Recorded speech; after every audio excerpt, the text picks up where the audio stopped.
The people under our system, like the king in a monarchy, never dies. No evil can result from its inhibition more pernicious than its toleration. In a government whose distinguishing characteristic should be a diffusion and equalization of its benefits and burdens, the advantage of individuals will be augmented at the expense of the community at large. It seems proper, at all events, that by an early enactment similar to that of other countries, the application of public money by an officer of government to private uses should be made a felony and visited with severe and ignominious punishment. The less government interferes with private pursuits, the better for general prosperity. Our country presents on every side the evidences of that continued favor under whose auspices it has gradually risen from a few feeble and dependent colonies to a prosperous and powerful confederacy. The government should not be guided by temporary excitement, but by sober second thought. For myself, therefore, I desire to declare that the principle that will govern me in the high duty to which my country calls me is a strict adherence to the letter and spirit of the Constitution as it was designed by those who framed it.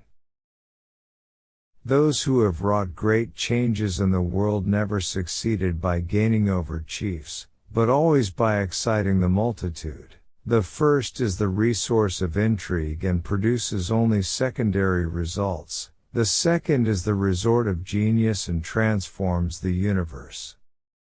Banks properly established and conducted are highly useful to the business of the country, and will doubtless continue to exist in the state so long as they conform to their laws and are found to be safe and beneficial.